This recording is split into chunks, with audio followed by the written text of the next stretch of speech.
who is going to speak to us right now. Thank you. President, very kind of you. I see that CELAC has the veto. We cannot take this. We cannot make decisions by consensus. By consensus. Well, the issue on Quito, it provides it provides a disgusting feeling for all of us, but so we have to take into account this incident. The world we are living in this moment, it doesn't seem a democratic world. It seems that to be a world that takes more huge steps to barbarism. Even barbarism at the moment, barbarism has to do with denial of democracy, with an array of global issues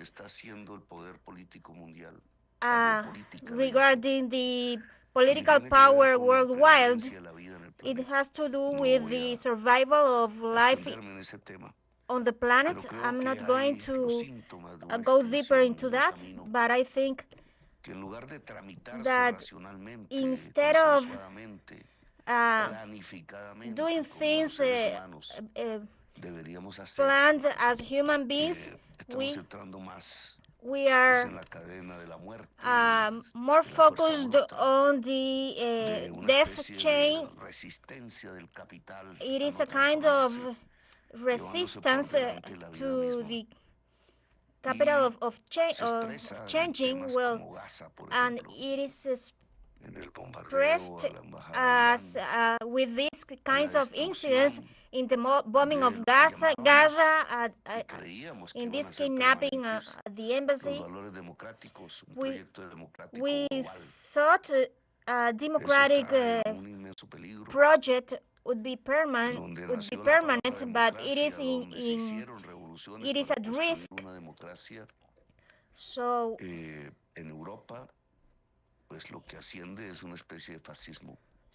and what we are witnessing is a kind of fascism in Europe that has nothing to do with equity, fraternity, or so, and they want to exploit exploit the Latin American people. That's the scenarios of today. We, all Latin American governments, signed the United Nations Agreement. Well, and so we all are willing to preserve liberal rights. The American Constitution doesn't have the women's rights or the collective rights. At the beginning of the 1970s, almost all men, or all liberal men, received the treaty of their liberal rights. In my opinion, these rights cannot be denied, but just have to cover most of them. Well, at a meeting on April 9, 1948, our country was entering into one of the worst stages of violence, because conservative politicians cannot be understood between each other.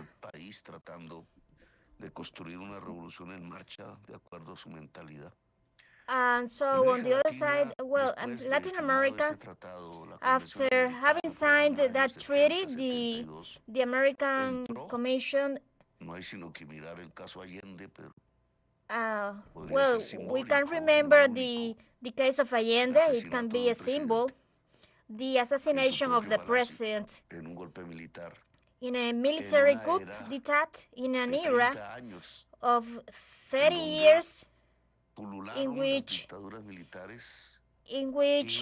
dictatorships, military dictatorships prevailed.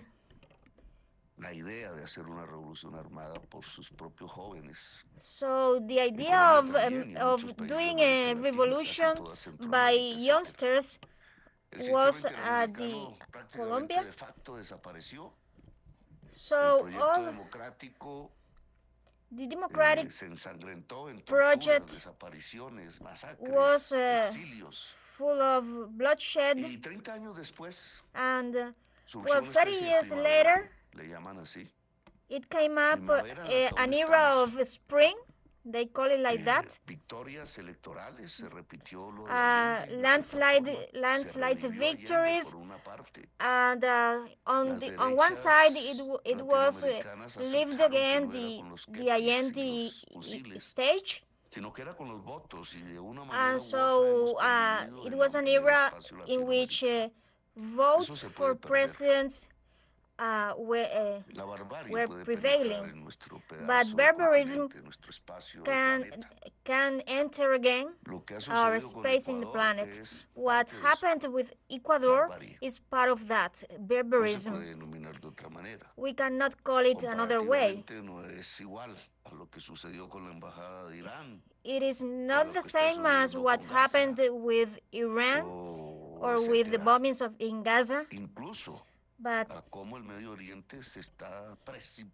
even we can see how the Middle East is paving the way to the confrontation war.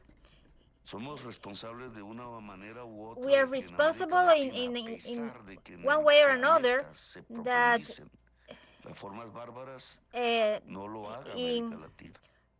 Latin America doesn't enter into barbarism. And so progressive expressions are the ones which all presidents must agree on to respect diversity, to respect the Latin American diversity in politics. We have to respect coexistence, and Ecuador is not respecting coexistence. The departure and saving lives. Well, a president that has just beginning its presidential term, who allowed this kind of barbarism, Ecuador and Israel is just shaking hands in the competition for barbarism, and that cannot be allowed.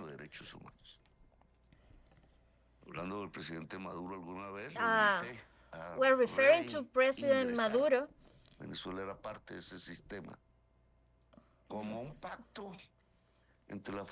as a pact within the right forces, within the progressive forces, a coexistent pact, because if we decide to murder among each other, to murder us, we repeat a history that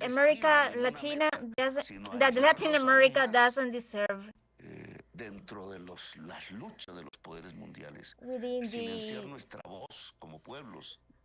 We cannot allow to keep our voices quiet, and so our aim is to consolidate among us. But Ecuador has violated human rights and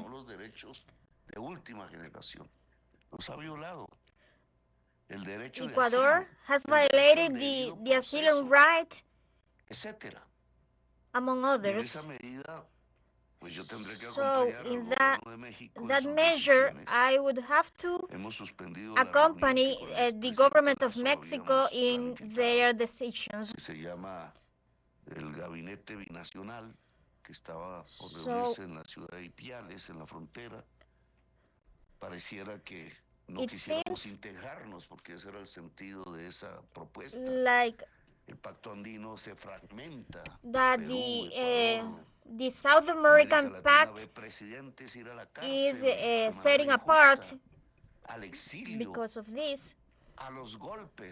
Because we are against the coup d'etat, the exile.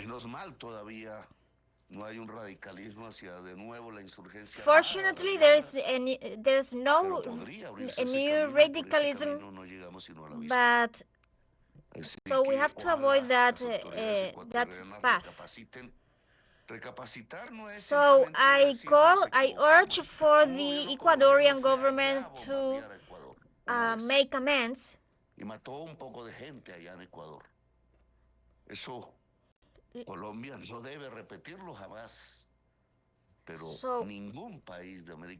no country of Latin America must break any of these regulations. Mr. Glass Mr. Glass's rights must be respected.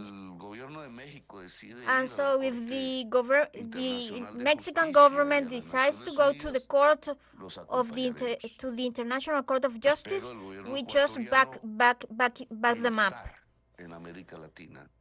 So I call for the Ecuadorian government to think about Latin America and to think that Latin America doesn't deserve 100 years of loneliness. Well, thank you, President.